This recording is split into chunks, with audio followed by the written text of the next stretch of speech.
বলেন খোদা কোরআনে ইকরা বিস্মি পড়ো মহান খোদার নামে।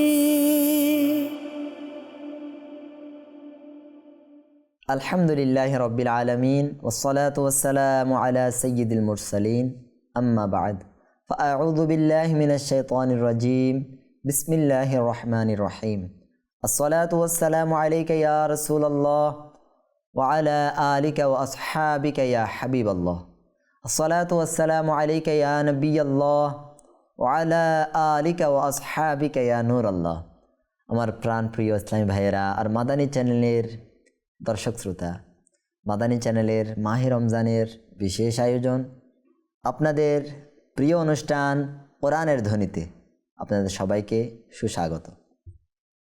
প্রিয় দর্শক, আজ আমরা খুব সুন্দর একটি সূরা নিয়ে আলোচনা করতে যাচ্ছি। প্রিয় দর্শক, প্রকৃত সফলতাটা কি? সফল ব্যক্তিদের মধ্যে কারাই বা গণ্য হবে? এই প্রশ্নের উত্তর নিয়ে সাজানো গোছানো একটি সূরা কোরআনুল কারীমের 23তম সূরা, যে সূরার প্রথম 10টি আয়াতে আমাদের প্রিয় নবী সাল্লাল্লাহু আলাইহি সাল্লামের পবিত্র চরিত্রের প্রতিচ্ছবি ফুটে উঠেছে।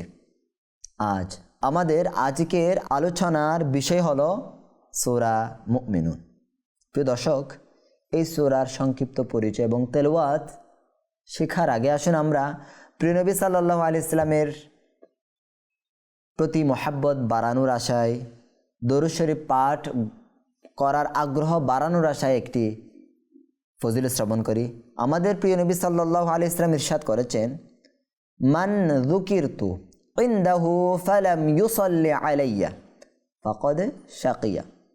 প্রিয় নবী সাল্লাল্লাহু আলাইহি সাল্লাম ইরশাদ করেছেন, যার সামনে আমার আলোচনা হলো অথচ সে আমার উপর দরুদ শরীফ পাঠ করল না, তবে সে ব্যক্তি অবশ্যই দুর্ভাগা। তো প্রিয় দর্শক, আমরা কি ওই দুর্ভাগা ব্যক্তিদের তালিকাভুক্ত হতে চাই না? সবাই চাই আমরা সফল ব্যক্তিদের আওতাধীন চলে আসার জন্য। তা আমাদের যখনই আমরা নবী করিম সাল্লাল্লাহু আলাইহি ওয়াসাল্লামের নাম শুনব, আলোচনা শুনব, তখনই আমাদের সবাইকে সতর্কতার সাথে মহব্বত নিয়ে দরুদ শরীফ পাঠ করা উচিত। আসলে আমরা এই অনুষ্ঠান, এখানে আমরা নবীর নাম শুনেছি, এখনও আমরা একবার নবী করিম সাল্লাল্লাহু আলাইহি ওয়াসাল্লামের উপর দরুদ শরীফ পাঠ করে দুর্ভাগা ব্যক্তিদের থেকে আমরা আলাদা হয়ে যাই। সাল্লু আলাল হাবিব সাল্লাল্লাহু তাআলা আলা মুহাম্মদ সাল্লাল্লাহু আলাইহি ওয়াসাল্লাম। প্রিয় দর্শক, আমরা আজ যে সূরাটি নিয়েছি ওই সূরার সংক্ষিপ্ত একটু পরিচয় শ্রবণ করি। সূরা মুমিনুন এটি একটি মক্কি সূরা, মক্কা শরীফের মধ্যে সূরা মুমিনুন নাজিল হয়েছে। এই সূরার মধ্যে 6টি রুকু রয়েছে এবং 118টি আয়াত রয়েছে। এই সূরার নাম কেন মুমিনুন রাখা হয়েছে একটু শ্রবণ করি। এই সূরার শুরুর মধ্যে মুমিনদের চূড়ান্ত সফলতা, তাদের সুন্দর গুণাবলী এবং পরকালে তাদের জন্য কী পুরস্কার রয়েছে তার ঘোষণা সূরার মধ্যে রয়েছে। সফল মুমিনদের এই বিশেষ আলোচনা এই সূরার মধ্যে থাকার কারণেই এই সূরার নাম রাখা হয়েছে সূরা মুমিনুন। প্রিয় দর্শক, আমরা তো পরিচয় শ্রবণ করেছি, এখন আমরা এর কিছু ফজিলত শ্রবণ করি। হযরতে ইয়াজিদ ইবনে বাবনুস রাদিয়াল্লাহু তাআলা আনহু বর্ণনা করেন, আমরা একবার আম্মা জান হযরতে আয়েশা সিদ্দিকা রাদিয়াল্লাহু তাআলা আনহাকে জিজ্ঞাসা করলাম, ইনার কাছে জানতে চাইলাম, হে উম্মুল মুমিনিন, নবী করিম সাল্লাল্লাহু আলাইহি সাল্লামের চরিত্র ও নৈতিকতা কেমন ছিল? তিনি উত্তর দিলেন, প্রিয় নবী সাল্লাল্লাহু আলাইহি সাল্লামের চরিত্র ছিল স্বয়ং কোরআন। আল্লাহু আকবার। তখন তিনি রাদিয়াল্লাহু তাআলা আনহা জিজ্ঞাসা করলেন, তোমরা কি সূরা মুমিনুন পড়ো? এরপর বললেন, একটু পড়ো তো দেখি। তখন ওই সাহাবী রাদিয়াল্লাহু তাআলা আনহুম গণের মধ্য থেকে এক সাহাবী এই সূরার 10টি আয়াত তেলাওয়াত করলেন। তখন আম্মা জান রাদিয়াল্লাহু তাআলা আনহা বললেন, রাসূলুল্লাহ সাল্লাল্লাহু আলাইহি সাল্লামের চরিত্র ঠিক এই আয়াতগুলোর মতোই ছিল। আল্লাহু আকবার। দেখেন এই আয়াতগুলোর মধ্যে কী রয়েছে একটু আমরা সারাংশ একটু তুলে ধরি। এই সূরার মধ্যে বর্ণিত গুণাবলী যারা নিজের জীবনের মধ্যে সাজিয়ে নেবে, ধারণ করবে, তারা আল্লাহ তাআলা দরবার থেকে জান্নাতুল ফিরদাউসের ওয়ারিস হওয়ার সুসংবাদ পেয়েছেন। এখানে কিছু গুণাগান বর্ণনা করা হয়েছে, বলে আমরা পড়ে নিব ইনশাআল্লাহ। হ্যাঁ, তাফসিরে সিরাতুল জিনান, কানজুল ঈমান, এখান থেকে আমরা অনুবাদ তাফসির পড়ে নিয়ে আমরা অনেক কিছু জানতে পারবো, অনেক গুণ যেগুলো আমরা ধারণ করলে আল্লাহ তাআলা তাদেরকে জান্নাতুল ফিরদাউসের ওয়ারিস হওয়ার সুসংবাদ দিয়েছেন। আল্লাহু আকবার।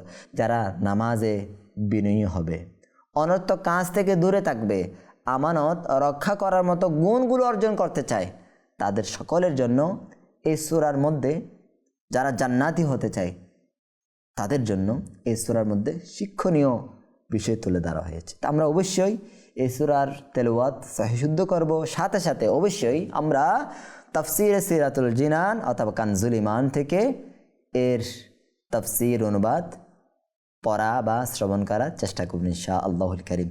তো প্রিয় দর্শক, যে সূরার মধ্যে আমাদের প্রিয় নবী সাল্লাল্লাহু আলাইহি ওয়াসাল্লামের চরিত্রের প্রতিচ্ছবি ফুটে উঠেছে, সেই সূরাটা কি আমরা অশুদ্ধভাবে পড়তে পারি, তাজবিদের বিপরীত পড়তে পারি? ওই সূরার তেলাওয়াতের মাধ্যমে কি আমরা সওয়াবের পরিবর্তে গুনাহ অর্জন করতে পারি? যেটা কখনো হতেই পারে না। আমাদের উচিত হবে এই সূরার তেলাওয়াত সহিহ শুদ্ধ করার মাধ্যমে সওয়াব অর্জন করা, গুনাহ নয়। তাই আসুন আমরা সওয়াব অর্জন করার আশায় কোরআনুল কারীমের তেলাওয়াতকে সহিহ করার নিয়তে আমরা এই সূরা মুমিনুনের প্রথম কিছু আয়াত সহিহ শুদ্ধ করার চেষ্টা করি, তাজবিদ অনুযায়ী পড়ার চেষ্টা করি, তাজবিদের নিয়ম কানুন অ্যাপ্লাই করব, এবং এইভাবেই যে প্র্যাকটিস আমরা এখানে করব, এই প্র্যাকটিসের মাধ্যমে আমরা পুরো কোরআন তেলাওয়াত করার চেষ্টা করব। ঠিক আছে ইনশাআল্লাহ।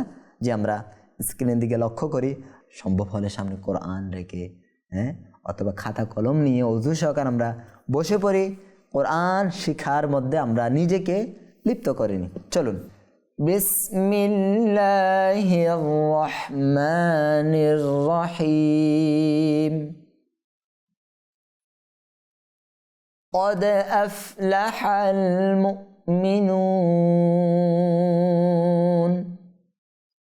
লক্ষ্য করুন, কদে দাল আসছে।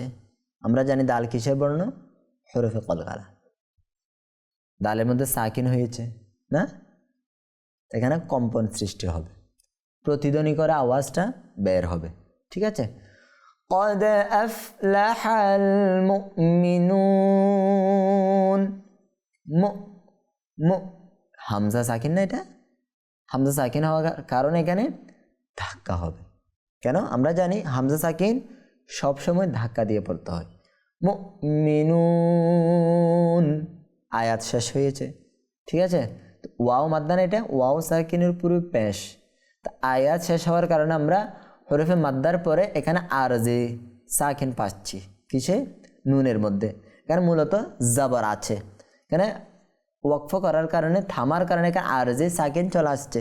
মুমিনুন আরজি মানে কি? যেটা স্থায়ী নয়, অস্থায়ী। ঠিক আছে, তো এখানে সাকিনটা আমরা কেন আসছে? সাকিনটা এখানে অস্থায়ীভাবে নাকি পূর্বে থেকে এখানে স্থায়ীভাবে সাকিন? পূর্বে তো জবর, এখানে পূর্বে থেকে স্থায়ীভাবে সাকিন নেই, এখানে স্থায়ী তো জবর। ঠিক আছে না? তো এখানে স্থায়ী সাকিনটা না থাকার কারণে অস্থায়ীভাবে কোনো কারণ আসছে। কারণটা কি? এখানে থামার কারণে সাকিনটা হয়েছে, সেহেতু এখানে আরজি সাকিন আমরা যেটাকে বলি। এখানে হরফে মাদ্দার পর আরজি সাকিন আসার কারণে এটা মাদ্দে আরিস। বুঝতে পেরেছেন না? জি। قد أفلح المؤمنون। আবার বলি, قد أفلح قد أفا বাতাস, قد أفلح قد أفلح المؤمنون। পরবর্তী আয়াত, الذين هم في صلاتهم خاشعون। আল্লাযীনা হুম ফি সালাতিহিম খাশিউন। জি, এখানে কি কি আছে? রি টানতে হবে ইয়া মাদ্দা হওয়ার কারণে, রি জাল, এটা নরম হবে। হ্যাঁ, হুম মিম সাকিন আসছে না? আমরা তো জানি মিম সাকিন কয় রকম পড়া যায়? 3 রকম। 3 পদ্ধতিতেই মিম সাকিনকে পড়া যায়। ইখফায়ে শাফাবি, ইজহারে শাফাবি, ইদগামে শাফাবি। এখানে কি হবে? মিম সাকিনের পর বা আসলে ইখফায়ে শাফাবি, মিম সাকিনের পর আরেকটা মিম আসলে ইদগামে শাফাবি, মিম সাকিনের পর বা মিম ব্যতীত অন্য যে কোনো বর্ণ আসলে ইজহারে শাফাবি। তার মানে এখানে কি হয়েছে বলেন? ইজহারে শাফাবি হয়েছে। গুন্না হবে? হবে না। এখানে গুন্না না করে ইজহারে শাফাবি হওয়ার কারণে গুন্না না করে আমরা মিম সাকিনটাকে পড়ব। ফি এটা টানবো কেন? ইয়া সাকিনের পূর্বে জের আসছে। সলা স মোটা হবে, লা আলিফ মাদ্দা, সলাতিহিম তিহিম আবার মিম সাকিন আসছে। আমরা একটু লক্ষ্য করি মিম সাকিন পর কোন বর্ণ আসছে? বা মিম আসছে। তার মানে এটা ইজহারে শাফাবি, এখানেও গুন্না হবে না। খাশিউন এটাও মধ্যে আরিজ। এই এখানে যেটা বর্ণনা করেছি এটা এখানেও চলে আসছে। ঠিক আছে, আমরা আবার আয়াতটা পড়ার চেষ্টা করি। আল্লাযীনা হুম ফি সালাতিহিম খাশিউন। الذين هم في صلاتهم خاشعون আবার পড়ি الذين هم في صلاتهم خاشعون। জি, পরবর্তী আয়াত والذين هم عن اللغو معرضون والذين هم عن اللغو معرضون। এখানেও আগে যে বর্ণনাগুলো হয়েছে এগুলো এখানে আবার চলে আসছে। রিয়া মাদ্দা, হুম ইজহারে শাফাবি, তারপর লাগবি, এখানে গয়ন এটা মোটা হবে, লাগবি, ওয়াও এটা ওই লাগবি। ঠিক আছে, আনিল লাগবি মুরিদুন, দত এটা কি হবে? মোটা হবে। দত কি হবে? মোটা। কেন? হরফে মুস্তাআলিয়া। জি, আমরা আবার পড়ি والذين هم عن اللغو معرضون والذين هم عن اللغو معرضون। পরবর্তী আয়াত والذين هم للزكاة فاعلون والذين هم للزكاة فاعلون। এখানে আগের বর্ণনায় চলে আসছে। ঠিক আছে, হুম এটা আগের বর্ণনা, ইজহারে শাফাবি। ঠিক আছে, আবার জাকাতি কাফিটা টানতে হবে, জা জা জা, এটা একটু আমরা ভালোভাবে আদায় করার চেষ্টা করব। ফাইলুন আগের বর্ণনা, খাটা হারকাত টানতে হবে, ইলুন মাদ্দা আরিজ। ঠিক আছে, এখানে যেটা হয়েছে। ঠিক আছে, এরপর পরবর্তী আয়াত والذين هم لفروجهم حافظون والذين هم لفروجهم حافظون। হ্যাঁ, এখানে দি আগের বর্ণনা না, হারকাত টানা যাবে না, হুম আগের বর্ণনা, এখানে ইজহারে শাফাবি। ঠিক আছে, লিফরু র এটা কি হবে? মোটা হবে, এবং এখানে ওয়া মাদ্দা হয়েছে। লিফরু জিহিম জিহিম মিম সাকিন আবার আসছে, আবার এটা ইজহারে শাফাবি। ঠিক আছে, গুন মাদ্দা আরিজ। ঠিক আছে, আবার পড়ুন আমার সাথে সাথে والذين هم لفروجهم حافظون والذين هم لفروجهم حافظون والذين هم لفروجهم حافظون। জি, পরবর্তী আয়াত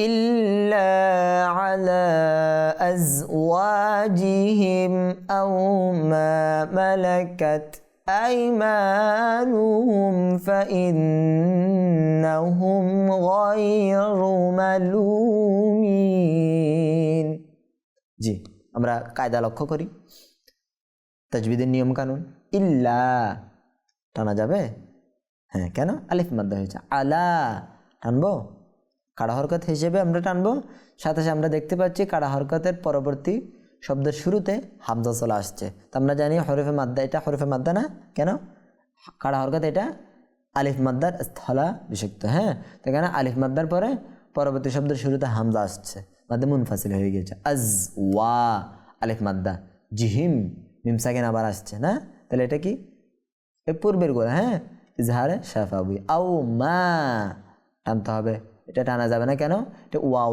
লিন হয়েছে ওয়াও মাদ্দা হয়নি ওয়া মাদ্দা হয় ওয়াও সাকিনের পূর্বে পেশ আসলে ওয়াও লিন হয় ওয়াও সাকিনের পূর্বে জবর আসলে এখানে ওয়াও লিন হয়েছে টানা যাবে না মা আলিফ মাদ্দা হয়েছে কেন টানা যাবে মালাকাত কেন টান কোনো বর্ণ নাই আই মা নুহুম আই মা নুহুম আই কেন কি হয়েছে হ্যাঁ ইয়া লিন ইয়া মাদ্দা হয় ইয়া সাকিন পূর্বে জের আসলে এখানে ইয়া সাকিন পূর্বে জবর আসছে বিদায় এখানে কি হয়েছে ইয়া লিন হয়েছে সেহেতু এটা টানা যাবে না মা এটা টানা যাবে আলিফ মাদ্দা আলিফের পূর্বে জবর আসছে নুহুম টানা যাবে না মিম সাকিন আবার আসছে গুণনা করবো না কেন এটা ইজহারে শাফাবি ফা ইন্নাহুম আবার আসছে ইজহারে শাফাবি মিম সাকিনের কায়দা আবার গুণনা হবে না ওয়াই এটা কি ইয়া লিন র পেশ রু মোটা হবে র এর উপর জাবর বা পেশ হলে এটা কি হয় বলেন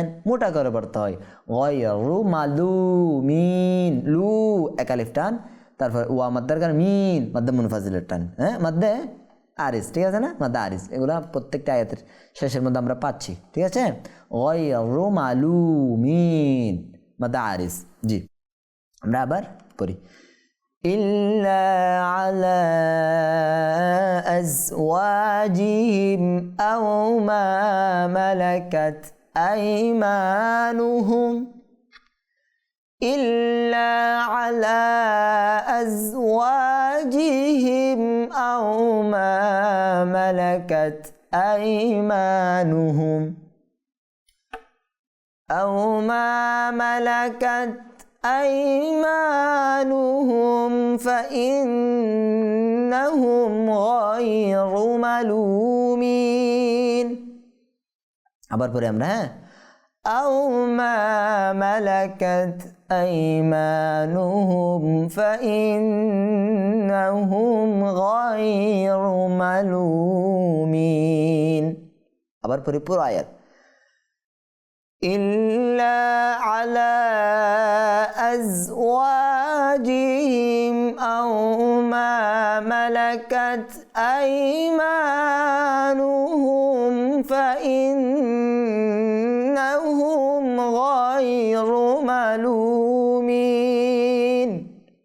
আমরা কায়দাগুলো লক্ষ্য করি হ্যাঁ গুন্না এবং গুন্না কিভাবে হচ্ছে না এগুলা টান সবগুলো লক্ষ্য করি এবং পড়ারও চেষ্টা করি إلا على أزواجهم أو ما ملكت أيمانهم فإنهم غير ملومين পরবর্তী আয়াত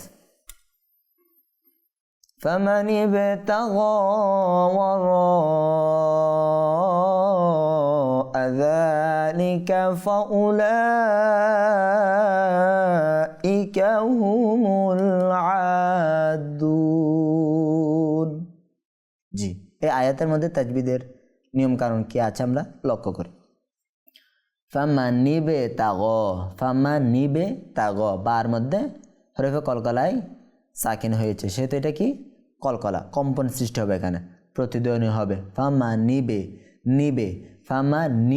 তাগ ফামানিবে তাগ গ এটা কি হবে পুর হবে না ফামানিবে তাগ ওয়ারাআ যালিকা আলিফ মাদ্দা না আলিফ মাদ্দার পর হামজা আসছে না? আসছে। একই শব্দের মধ্যে আসছে কিনা দেখুন তো। ওয়ারা এটা একটা শব্দ, একই শব্দের মধ্যে আসছে, তাহলে এটা কি হয়েছে? মাদ্দে মুত্তাসিল। হামজাটা যদি এই শব্দের মধ্যে আসতো মাদ্দে মুনফাসিল হতো। হ্যাঁ, ওয়ারা যালিকা, এরপর দেখেন ফাউলাইকা হুমুল আদুন, ঠিক আছে না? ফাউলা খাড়া হরকত মানে আলিফ মাদ্দা, আলিফ মাদ্দার পর হামজা আসছে না? একই শব্দের মধ্যে হয়েছে না? একই শব্দের মধ্যে হওয়ার কারণে এখানে কি হবে? মাদ্দে মুত্তাসিল। ওগুলো আপনারা বুঝেন না, আমরা সব সময় এগুলাই আলোচনা হচ্ছে, বারবার ঘুরে ঘুরে এই আলোচনাগুলোই হচ্ছে। ফাউলাইকা হুমুল আদুন। জি, আমরা আবার এই আয়াতটা পড়ি। فمن ابتغى وراء ذلك فأولئك هم العادون। বুঝতে পেরেছেন যে আমরা শুরু থেকে আরেকবার পরেই আমরা আজকের পর্বের শেষের দিকে চলে যাচ্ছি। বিসমিল্লাহির রহমানির রহিম। قد أفلح المؤمنون الذين هم في صلاتهم خاشعون والذين هم عن اللغو معرضون والذين هم للزكاة فاعلون والذين هم لفروجهم حافظون إلا على أزواجهم أو ما ملكت أيمانهم فإنهم غير ملومين فمن ابتغى وراء ذلك فأولئك هم العادون فمن ابتغى وراء ذلك فأولئك هم العادون صلوا على الحبيب صلى الله تعالى على محمد صلى الله عليه وسلم। আমার প্রাণপ্রিয় ইসলাম ভাইয়েরা, মাদানী চ্যানেলের দর্শক শ্রোতা, আমরা সূরা মুমিনুনের কিছু আয়াত সহিহ শুদ্ধ করে তাজবিদ অনুযায়ী পড়ার চেষ্টা করেছি। আমরা এভাবেই এখানে যেভাবে এখন চেষ্টা করেছি, যেভাবে আমরা প্র্যাকটিক্যাল করেছি, কায়দাগুলো, নিয়ম কানুনগুলো আমরা এখানের মধ্যে অ্যাপ্লাই করার চেষ্টা করছি, সেভাবেই আমরা পরবর্তী আয়াত, পরবর্তী পৃষ্ঠা, পরবর্তী পারা, এভাবে আমরা আস্তে আস্তে আস্তে আস্তে আমরা ইনশাআল্লাহুল কারীম আমরা চেষ্টা করতে থাকলে এভাবে আল্লাহ তাআলার দয়ায় আমরা কোরআন তেলাওয়াত করার যে ধারাবাহিকতায় আমরা ডুবে যেতে পারবো ইনশাআল্লাহ। এভাবে আমরা কোরআন তেলাওয়াত সহিহ শুদ্ধ করার মধ্যে সফলতা অর্জন করবো ইনশাআল্লাহ। আজকে এখানে শেষ করছি। আগামী পর্বে অন্য একটি সূরা বা ফজিলত নিয়ে আপনাদের সামনে উপস্থিত হব। ততক্ষণ পর্যন্ত ভালো থাকুন, সুস্থ থাকুন, মাদানী চ্যানেল বাংলা দেখতে থাকুন। হ্যাঁ, রমজানের বরকত অর্জন করতে থাকুন। সাল্লু আলাল হাবিব সাল্লাল্লাহু তাআলা আলা মুহাম্মদ সাল্লাল্লাহু আলাইহি ওয়া আলিহি ওয়াসাল্লাম। বলেন খোদা কোরআনে ইকরা বিস্মি পড়ো